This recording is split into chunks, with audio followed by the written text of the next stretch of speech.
Hello అండి, welcome to సుబ్బూస్ kitchen. ఈరోజు వీడియోలో ఎంతో పల్చగా టేస్టీగా సింపుల్ పద్ధతిలో చేసుకునే నేతి బొబ్బట్లు ఎలా చేసుకోవాలో చూపించబోతున్నాను.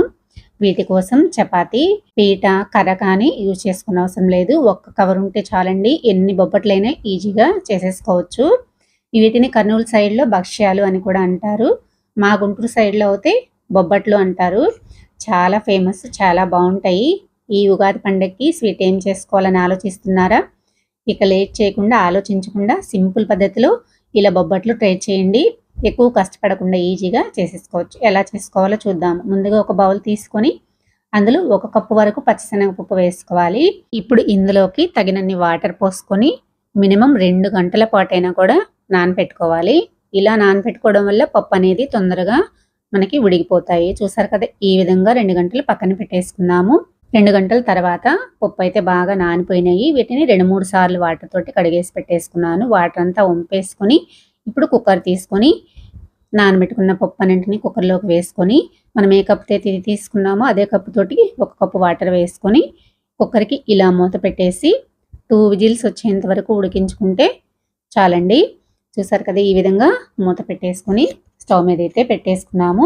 ఈ విజిల్స్ వచ్చేలోపు మనము పిండిని కలుపుకుందాము. ఒక గిన్నె తీసుకొని 1 కప్పు గోధుమ పిండి, 1/2 కప్పు వరకు మైదా పిండిని వేసుకున్నాను. మైదా పిండి వేసుకోవడం వల్ల మనకి బొబ్బట్లు అనేవి పల్చగా వస్తాయి. మీకు మైదా పిండి ఇష్టం లేకపోతే కనుక మొత్తం గోధుమ పిండి అయినా వేసుకోవచ్చు. గోధుమ పిండి వాడామంటే బొబ్బట్లు కొంచెం మందంగా వస్తాయి. ఇప్పుడు ఇందులోకి 1/2 టీ స్పూన్ వరకు సాల్ట్, అలానే 2 టేబుల్ స్పూన్ల వరకు నెయ్యిని వేసుకొని ఇలా సాల్ట్ నెయ్యి మొత్తం పిండిలో కలిసిపోయేలాగా పిండిని ఇలా రబ్ చేస్తూ బాగా కలిపేసుకోవాలి. చూసారు కదా, ఈ విధంగా కలిపేసుకున్న తర్వాత ఇప్పుడు ఇందులోకి తగినన్ని వాటర్ పోసుకొని పిండిని కలుపుకుందాము. చపాతీ పిండి కన్నా కొంచెం సాఫ్ట్గా ఉంటే సరిపోతుంది. మరీ లూజ్ అయిపోయినా కూడా బొబ్బట్లు సరిగా రావు కదా. చపాతీ పిండి మీద కొంచెం లూజ్ ఉంటే సరిపోతుంది. ఇలా బాగా పిండిని ప్రెస్ చేస్తూ బాగా అయితే కలుపుకోవాలి.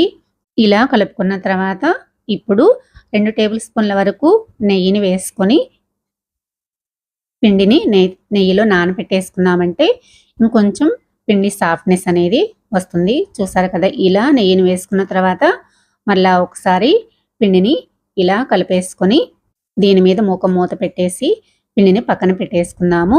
ఈలోపు 2 విజిల్స్ అయితే వచ్చేసినాయి. కుక్కర్ అయితే తీసి చూసేద్దాము. చూసారు కదా, పప్పు అయితే బాగా ఉడికిపోయినాయి. ఇప్పుడు ఇందులోకి మనం 1 కప్పు పచ్చిశనగపప్పు వేసుకున్నాం కాబట్టి అదే కప్పుతోటి 1 కప్పు వరకు బెల్లం అయితే కరెక్ట్గా సరిపోతుంది. మీరు ఇంకొంచెం స్వీట్ ఎక్కువ కావాలనుకుంటే కనుక ఇంకొక 1/2 కప్పు వరకు యాడ్ చేసుకోవచ్చు. చూసారు కదా, బెల్లాన్ని వేసుకున్న తర్వాత ఒకసారి బెల్లము పప్పు కలిసిపోయేలాగా ఇలా కలిపేసి కొంచెం సేపు పక్కన పెట్టేసేద్దాము. చల్లారిన తర్వాత మిక్సీ వేసుకుందాము. ఇలా కలిపిన తర్వాత పప్పుని పూర్తిగా చల్లారనిద్దాము. పప్పు అయితే చల్లారిపోయింది. ఇప్పుడు ఒక మిక్సీ గిన్నె తీసుకొని అందులోకి ఈ చల్లారిన పప్పుని మిక్సీలో వేసేసుకుందాము. బాగా మెత్తగా గ్రైండ్ చేసుకోవాలి. నేనైతే చిన్న జార్ తీసుకున్నాను కాబట్టి 2 సార్లుగా మిక్సీ వేసేసుకున్నాను. మీరు ఒకటే పెద్ద జార్ అయితే కనుక ఒకేసారి వేసేసుకోవచ్చు. ఇలా మిక్సీ వేసుకున్న పిండిని ఒక కళాయిలోకి అయితే వేసేసుకున్నాను. ఇలా కళాయిలోకి వేసేసుకున్న తర్వాత పిండి కొంచెం లూజ్గా ఉంది కాబట్టి ఇప్పుడు స్టవ్ పైన పెట్టేసుకొని కొంచెం గట్టిపడే వరకు ఇలా కలుపుతూ పిండిని ఉడికించుకోవాలి. మంటని మాత్రం లో ఫ్లేమ్లో పెట్టేసుకొని ఇలా ఉడికించుకోవాలి. మధ్య మధ్యలో 2 స్పూన్ల వరకు నెయ్యిని వేసుకొని ఉడికించుకున్నామంటే పిండి అనేది మంచి ఫ్లేవర్ వచ్చేసి చాలా టేస్ట్ కూడా బాగుంటుంది. ఇలా పిండిని ఉడికించుకోవడం వల్ల ఎక్కువ రోజుల వరకు నిల్వ ఉంటుంది. ఫ్రిడ్జ్లో పెట్టుకొని వారం తర్వాత కూడా చేసుకోవచ్చు. ఇలాచీ పౌడర్ 1/2 టీ స్పూన్ వరకు వేసుకొని మళ్ళీ బాగా కలిసిపోయేలాగా ఇలా కలుపుకుంటూ ఉడికించుకోవాలి. మనకి బాండీకి అంటుకోకుండా ఇలా వేరుగా వచ్చేస్తుంది. చూసారా, ఇలా వచ్చిందంటే మనకి పిండి ఉడికిపోయిందనమాట. ఇప్పుడు ఈ పిండిని కొంచెంసేపు పక్కన పెట్టేసి చల్లారనిద్దాము. చల్లారిన తర్వాత మనకి కావాల్సిన సైజులో ఉండలను అయితే చేసేసుకోవచ్చు. పిండి కూడా పూర్తిగా చల్లారిపోయింది. ఇప్పుడు మనము ఉండలు చేసుకుందాము. నేనైతే ఇలా మీడియం సైజులో ఉండలు చేసుకుంటున్నాను. ఈ విధంగా చేసుకున్న ఉండల్ని ఒక ప్లేట్లోకి పక్కన పెట్టేసుకోవాలి. మీకు ఏ సైజులో కావాలంటే ఆ సైజులో మీరు ఉండల్ని చేసుకోండి. ఇప్పుడు ప్రిపేర్ చేసుకున్న ఈ ఉండలతోటి పూర్ణాలు వేసుకున్నా కూడా చాలా బాగుంటాయి.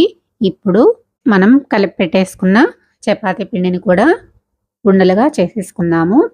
ఇలా ఒకసారి పిండిని మళ్ళీ బాగా కలిపేసుకొని ఉండలను అయితే చేసుకుందాము. ఉండలు రౌండ్గా సాఫ్ట్గా చేసేసుకోవాలి. మీకు ఎలా ఏ సైజు కావాలంటే ఆ సైజులో చేసేసుకోండి. నేనైతే ఇలా మీడియంగా చేసేసుకున్నాను. ఇలా మొత్తం ఉండల్ని ఒకే సైజులో చేసుకుని పెట్టేసుకున్నాను. ఇప్పుడు ఒక కవర్ తీసుకోవాలని చీరలకి వస్తుంటాయి కదా కవర్లు, అలాంటి కవర్ ఒకటి తీసుకొని ఇలా పెట్టేసుకున్న తర్వాత దీనిపైన ఒక స్పూన్ వరకు నెయ్యిని వేసి ఇలా అప్లై చేయాలి. రెండో కవర్కు కూడా ఒకవైపు నెయ్యిని రాసి అప్లై చేసుకోవాలి. ఇప్పుడు చపాతీ ఉండని తీసుకొని ఇలా చిన్న చపాతీలాగా ఒత్తేసుకోవాలి. ఇంతకు ముందు నేనైతే బొబ్బట్లు చేసుకునేటప్పుడు చపాతీ పీట కర్రని ఉపయోగించేదాన్ని. దాంతో అయితే చాలా కష్టం అనిపించేది. ఇలా కవర్ మీద చేసుకున్నామంటే కనుక మనకి ఈజీగా సింపుల్గా చేసేసుకోవచ్చు. చూసారు కదా, ఇలా చపాతీలాగా చేసుకున్న తర్వాత ఇందులో మనం చేసి పెట్టుకున్న పిండి ఉండని పెట్టేసి ఇలా పిండితోటి కవర్ చేస్తూ పైకి పెట్టేసుకోవాలి. ఇలా ఉండంతా కవర్ చేసుకున్న తర్వాత మళ్ళీ రౌండ్గా ఉండలాగా చేసేసుకోవాలి. చూసారు కదా, నేను చూపిస్తున్న విధంగా ఇలా రౌండ్ చేసేసుకొని కవర్ పైన పెట్టేసుకొని దానిపైన మళ్ళీ ఇలా చిన్నగా ఒత్తేసుకోవాలి. ఇలా ఒత్తుకున్న తర్వాత పైన నెయ్యి రాసి పెట్టుకున్న కవర్ని వేసేసి మళ్ళీ ఇలా కవర్ పైన మనకి ఎంత పలుచగా కావాలంటే అంత పలుచగా స్ప్రెడ్ చేసుకోవచ్చు. మనకి ఈజీగా వచ్చేస్తుంది బొబ్బట్టు. మనం చపాతీ కర్ర ఉపయోగించి కష్టపడకుండా ఇలా చేసేసుకున్నామంటే ఎన్ని బొబ్బట్లైనా కూడా చేసేసుకోవచ్చు. ఎక్కువ కష్టం కూడా అనిపించదు. చూసారు కదా, ఈ విధంగా స్ప్రెడ్ చేసుకుంటూ చేసేసుకున్నామంటే చాలా బాగా పల్చగా వస్తుంది బొబ్బట్టు. మందం కూడా ఉండదు. చూసారు కదా, ఈ విధంగా నేను చూపిస్తున్న విధంగా చేసేసుకున్నారంటే ఈజీ అయిపోతుంది. ఈ విధంగా చేసుకున్న తర్వాత కవర్ని తీసేసి మనం పెనం మీద కాల్ చేసుకోవడమే. చూసారు కదా, పెనం పెట్టేసుకొని పెనం హీట్ అయిన తర్వాత ఒక స్పూన్ నెయ్యిని వేసుకొని మనం చేసి పెట్టుకున్న బొబ్బట్టుని వేసుకోవాలి. మళ్ళీ ఇంకొక స్పూను నెయ్యిని వేసుకొని ఇలా స్ప్రెడ్ చేసుకున్నామంటే సరిపోతుంది. చూసారు కదా, ఒకవైపు అయితే బొబ్బట్టు వేగిపోయింది. రెండో వైపు కూడా ఇలా టర్న్ చేసుకున్నామంటే రెండో వైపు కూడా వేగిపోతుంది. చూసారు కదా, ఈ విధంగా చేసుకున్న తర్వాత బొబ్బట్టుని తీసి పక్కన ప్లేట్లోకి అయితే వేసేసుకున్నాను. ఈ విధంగానే మిగిలిన బొబ్బట్లన్నింటినీ కూడా చేసేసుకున్నాను. నాకైతే చాలా బాగా వచ్చాయి. నేనైతే ఇలా కవర్ పైన ట్రై చేయడం ఫస్ట్ టైం అండి. ఫస్ట్ టైం చేసినా కూడా చాలా బాగా వచ్చినాయి. మీరు కూడా ఫస్ట్ టైం ట్రై చేసినా కూడా ఇలా సింపుల్ పద్ధతిలో చేసేసుకోండి. చాలా బాగా ఈజీగా చేసేసుకోవచ్చు. టేస్ట్ కూడా సూపర్ అయితే ఉంటుంది. తప్పకుండా ట్రై చేయండి. మీకు నేను చేసిన బొబ్బట్లు నచ్చితే గనక తప్పకుండా ఒక లైక్ కొట్టండి. ఇలా చేసుకున్న బొబ్బట్లన్నింటినీ కూడా ఇలా ఒక ప్లేట్లోకి వేసేసుకున్నాను. చూడండి, నాకైతే ఒకదాన్ని మించి ఒకటి బొబ్బట్లు చాలా బాగా చాలా పల్చగా వచ్చేసినాయి. మీరు ఫస్ట్ టైం చేసినా సరే మీకు బాగా రావాలంటే కనుక సింపుల్ పద్ధతిలో ఇలా ట్రై చేయండి. చూసారు కదా, మెత్తగా స్పాంజీ లాగా వచ్చేసినాయి. పల్చగా కూడా ఉన్నాయి. లోపల పిండి కూడా బయటికి రాకుండా చాలా బాగా వచ్చేసినాయి. వీటిని చల్లారిన తర్వాత తిన్నామంటే టేస్ట్ చాలా బాగుంటుంది. బొబ్బట్లు ఎక్కువ చేసుకొని ఫ్రిడ్జ్లో పెట్టుకున్నా కూడా 4-5 రోజుల వరకు నిల్వ ఉంటాయి. టేస్ట్ కూడా అలానే ఉంటుంది. చాలా బాగుంటాయి. తప్పకుండా మీరు కూడా ఈ ఉగాది పండగకి బయట నుంచి కొనుక్కొచ్చుకోకుండా ఇలా ఇంట్లోనే ట్రై చేయండి.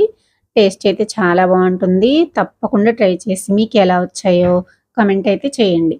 నా వీడియో కనుక మీకు నచ్చినట్లయితే లైక్ చేయండి, సబ్స్క్రైబ్ చేయండి, షేర్ చేయండి. మరో మంచి వీడియోతో మళ్ళీ కలుద్దాం. Thanks for watching.